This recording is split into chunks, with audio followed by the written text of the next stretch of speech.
शं वरुणः शन्नो भवत्वर्यमा शन्न इन्द्रो बृहस्पतिः शन्नो विष्णुरुक्रमः ॐ शान्ति शान्ति शान्तिः।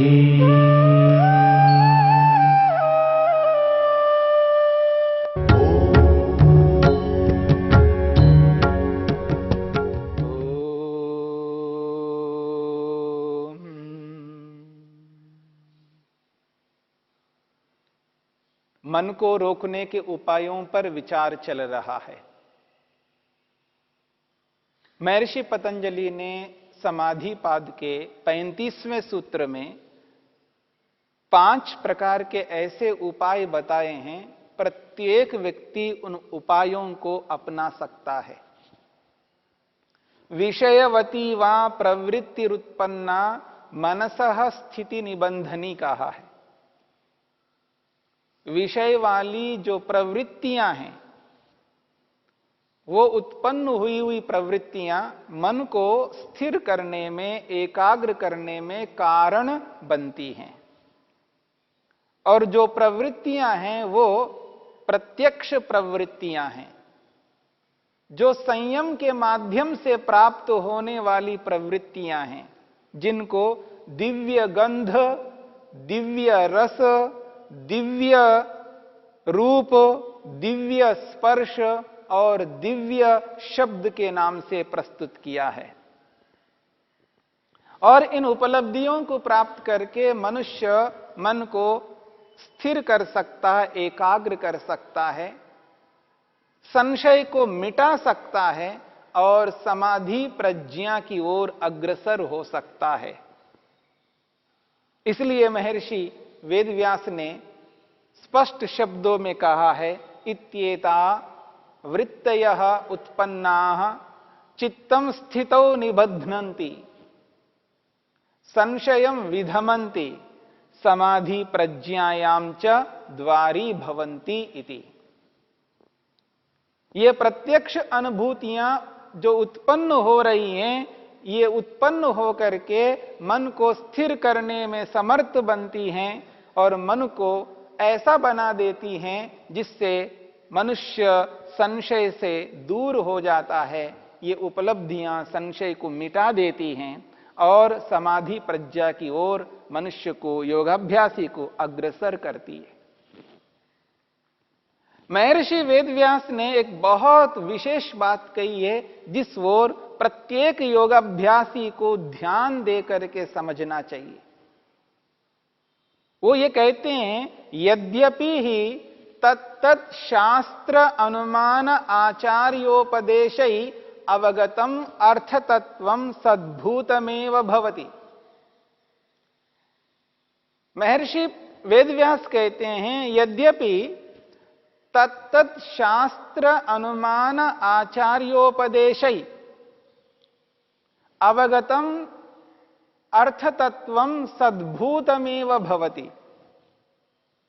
यद्यपि जो शास्त्र है यानी वेद है, वेद को यहां पर शास्त्र शब्द से कहा है। वो कहते हैं वेद और अनुमान यानी अनुमान प्रमाण और आचार्य उपदेश, ऋषियों का जो उपदेश है, ऋषियों ने अलग अलग शास्त्र बना करके उपदेश किया है। एक है वेद, जिसको शास्त्र शब्द से महर्षि वेदव्यास कहते हैं। ऋग्वेद, यजुर्वेद, सामवेद और अथर्ववेद, ये चारों वेद यथार्थ कहते हैं, सत्य कहते हैं, उचित कहते हैं। वेद का जो भी प्रतिपादन है वह प्रतिपादन सत्य से ओतप्रोत है, प्रमाण से युक्त है, यथार्थ है।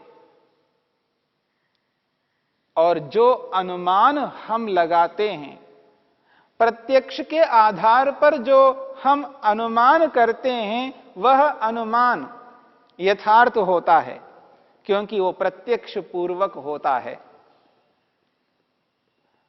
समस्त पदार्थों को बनाने वालों को हम देखते हैं। बिना बनाने वाले के कोई भी पदार्थ उत्पन्न नहीं होता है। प्रत्यक्ष हम इस संसार में देखते हैं, कोई ना कोई बनाने वाला होता है। उस बनाने वाले के होने से कोई वस्तु बनती है, और जिन बनी हुई वस्तुओं को हम देखते हैं, वो बनी हुई वस्तुएं किसी बनाने वाले के कारण से बनती हैं। इस प्रत्यक्ष अनुभूति को हम लोक में देखते हैं। उसी के आधार पर जिस वस्तु को बनते हुए हमने नहीं देखा, उस वस्तु का भी अनुमान कर लेते हैं, इस वस्तु को भी किसी ने बनाया है।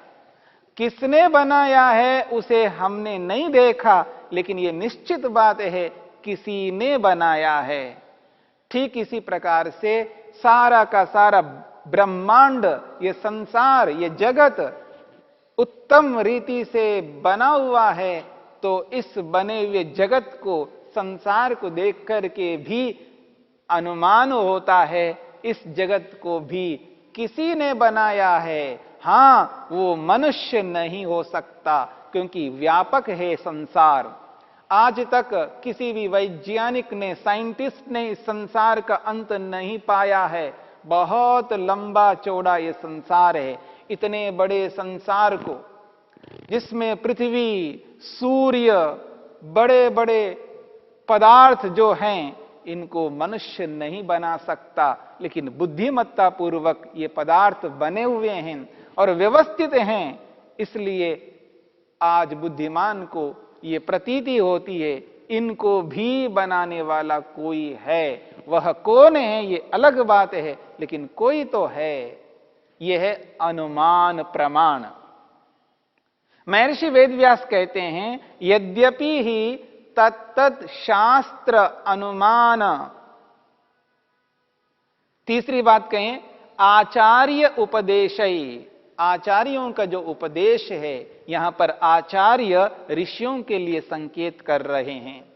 जितने भी ऋषि हुए हैं, जिन्होंने अलग अलग शास्त्र बनाए हैं, जैसे कि जिस शास्त्र को लेकर के हम विचार कर रहे हैं, यह योग शास्त्र है। इस योग शास्त्र को बनाने वाले महर्षि पतंजलि हैं।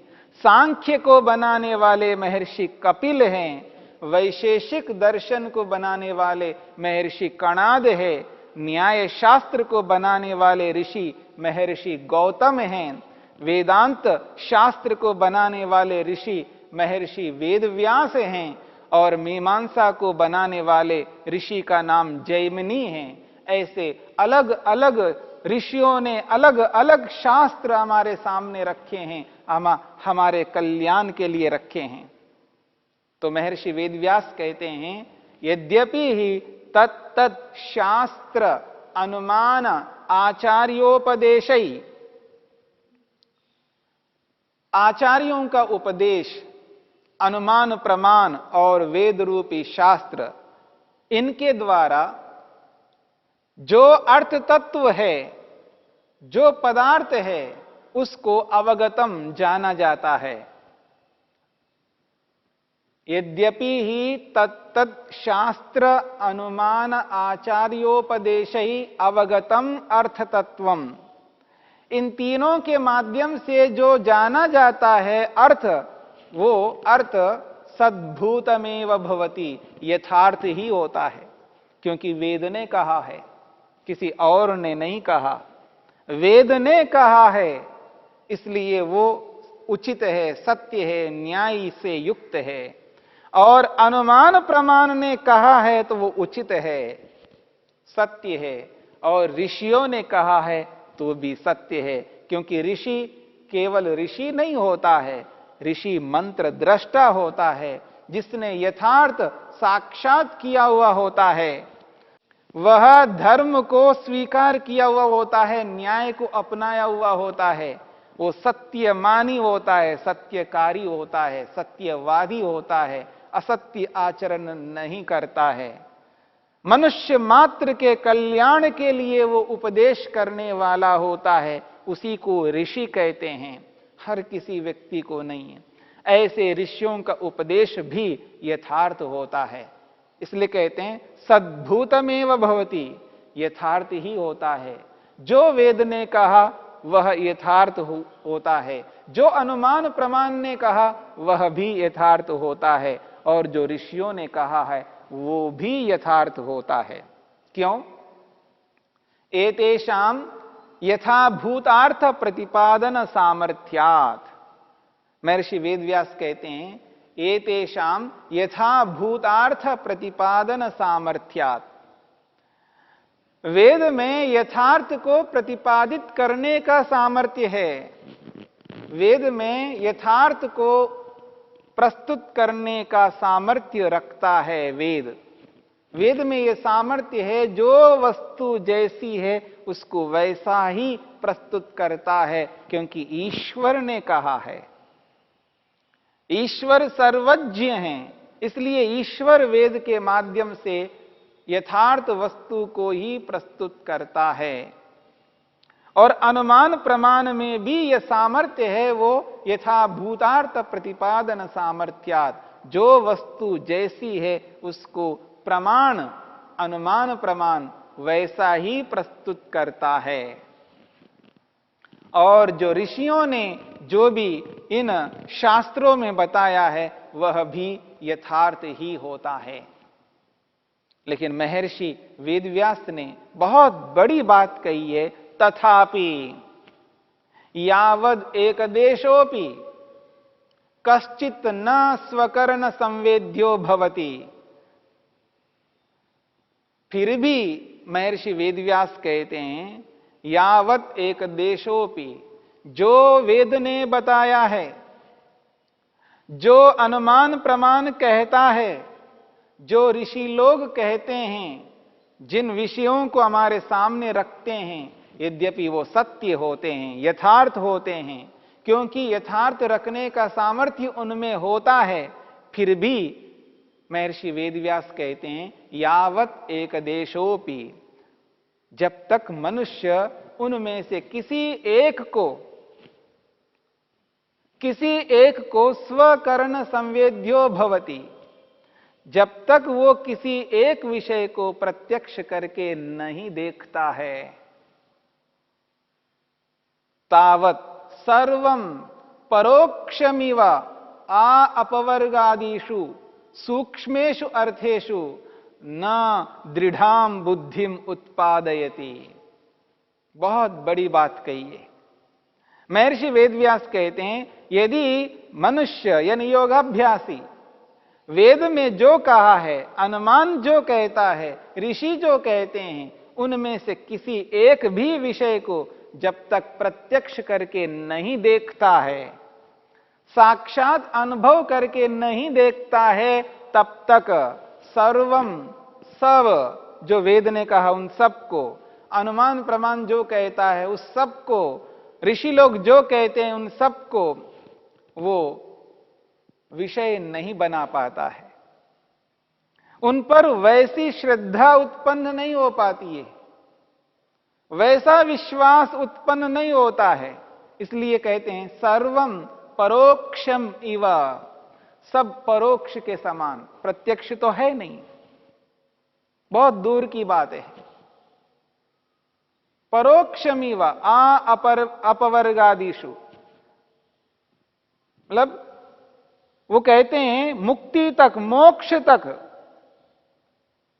ऋषि कहते हैं व्यायाम करना चाहिए। ऋषि कहते हैं व्यायाम करना चाहिए, व्यायाम करने से शरीर मजबूत होता है, दृढ़ बलवान होता है। और उसने उसको व्यायाम करके प्रत्यक्ष अनुभव नहीं किया है, तो आयुर्वेदकार ने आयु के संदर्भ में, जीवन के संदर्भ में, मनुष्य जीवन में मनुष्य को किस किस प्रकार रहने से अपने शरीर को स्वस्थ रख सकता है, निरोगी रख सकता है, उस पर व्यक्ति का विश्वास नहीं होता है, नहीं होगा, क्योंकि उसने एक भी विषय को प्रत्यक्ष करके नहीं देखा। कम से कम व्यक्ति को एक विषय को प्रत्यक्ष करके देख लेना चाहिए, जिससे उसको बाकी विषयों में विश्वास उत्पन्न हो जाए। यदि ऐसा नहीं करता है तो महर्षि वेदव्यास कहते हैं सर्वम परोक्षमिवा, सब कुछ परोक्ष हो जाएंगे, क्योंकि किसी का उसने प्रत्यक्ष ही नहीं किया, करके देखा ही नहीं है, और बिना देखे उसको नकारता जा रहा है।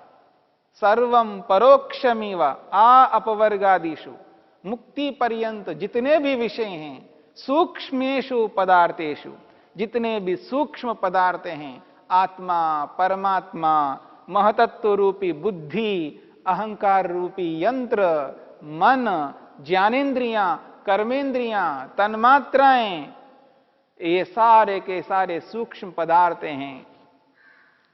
इन सूक्ष्म पदार्थों में न दृढ़ाम बुद्धिम उत्पादयति, इन पदार्थों के विषय में दृढ़ विश्वास उत्पन्न नहीं होता, दृढ़ बुद्धि नहीं बनती, उन पर वो विश्वास नहीं हो पाता है, क्योंकि उसने प्रत्यक्ष नहीं किया।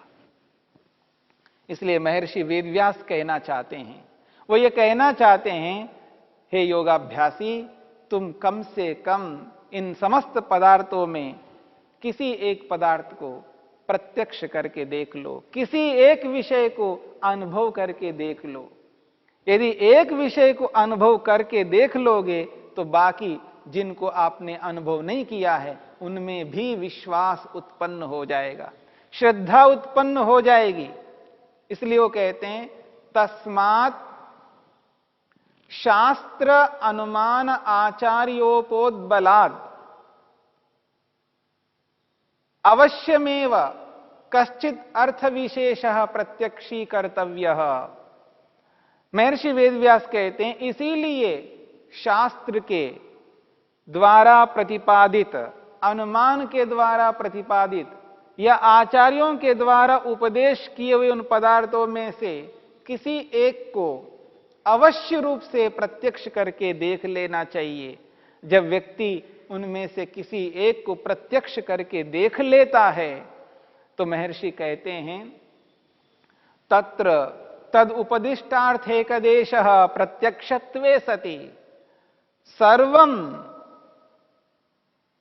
सर्वम सूक्ष्म विषयमपि, जो भी सूक्ष्म विषय है उनमें भी अपवर्गात् श्रद्धीयते, मोक्ष पर्यंत जितने भी विषय हैं उन सब के विषय में पूर्ण श्रद्धा उत्पन्न हो जाती है। उपदेश किए हुए किसी एक अर्थ का जब व्यक्ति प्रत्यक्ष कर लेता है तो बाकी जितने भी अप्रत्यक्ष हैं, चाहे वो मुक्ति तक, मोक्ष तक जितने भी विषय हैं, उन सब के प्रति श्रद्धीयते, श्रद्धा उत्पन्न होती है।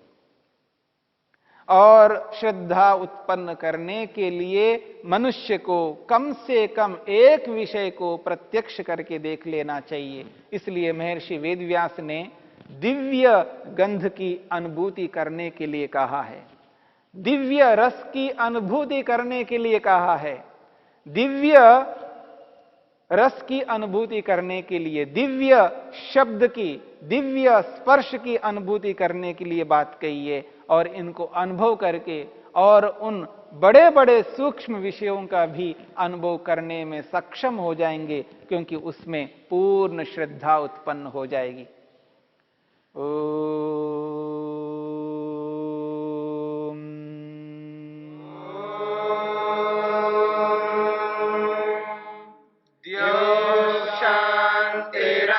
शांतिरंतरिक्षं शांति पृथिवी शांतिरापः शांतिरोषधयः शांतिः वनस्पतयः शांतिर्विश्वे देवा शांतिर्ब्रह्म शांति सर्वं शांति शांतिरेव शांति शांति